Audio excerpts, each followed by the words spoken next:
भानगढ़ एक ऐसा नाम जिसे सुनकर लोगों की रूह कांप जाती है। आखिर ऐसा क्या है इस किले में? इसके लिए लोग यहाँ रात में नहीं जाते हैं। चलिए आज की वीडियो में जानते हैं। उससे पहले अगर आप हमारे चैनल पर नए हैं तो हमारे चैनल खानदेशी फैक्ट्स को सब्सक्राइब कीजिए और बेल आइकॉन ऑन कीजिए ताकि ऐसे ही नए नए रहस्यमयी वीडियो हम आप तक पहुंचा सके। भानगढ़ किले की अनसुनी दास्तां। शुरुआत।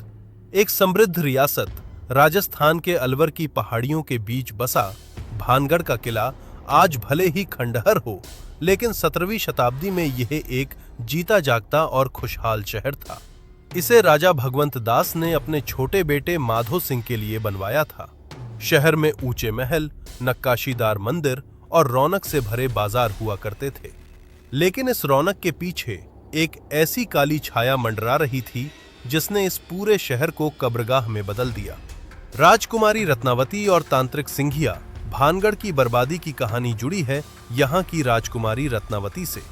रत्नावती अपनी खूबसूरती के लिए पूरे राजपूताना में प्रसिद्ध थीं। उनकी सुंदरता की चर्चा सुनकर दूर दूर के राजा उनसे विवाह का प्रस्ताव भेजते थे।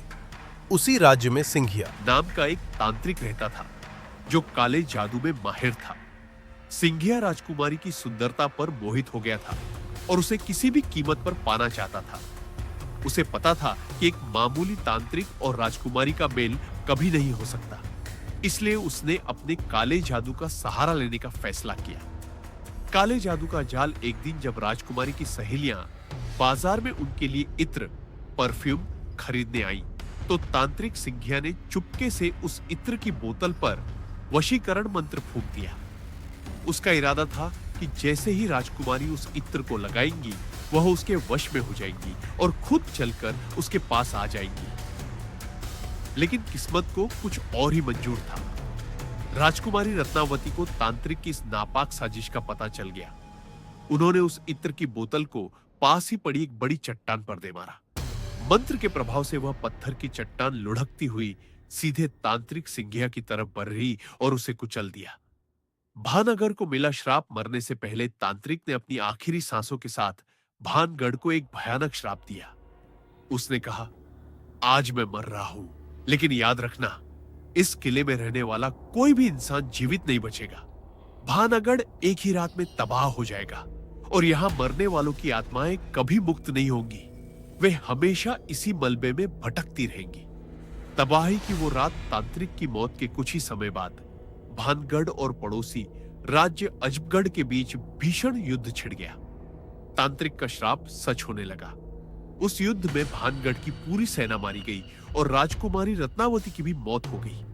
रातों रात पूरा शहर वीरान हो गया। जो लोग बचे थे वे डर के मारे भाग गए, लेकिन कहा जाता है कि जो मारे गए उनकी आत्माएं आज भी वहीं कैद है। आज का डरावना सच आज भी भानगढ़ के खंडहरों को देखकर रूह कांप जाती है। स्थानीय लोगों का दावा है कि रात के सन्नाटे में किले के अंदर से किसी के रोने, चिल्लाने और तलवारों के टकराने की आवाजें आती हैं। लोग कहते हैं कि रात में वहां परछाइयां चलती फिरती दिखाई देती हैं। यही कारण है कि भारतीय पुरातत्व विभाग ASI ने भी वहां चेतावनी का बोर्ड लगाया है कि सूर्यास्त के बाद किले की सीमा में प्रवेश करना मौत को दावत देने जैसा है। भारत की यह सबसे डरावनी जगह आज भी अपने सीने में कई राज दफन किए हुए है।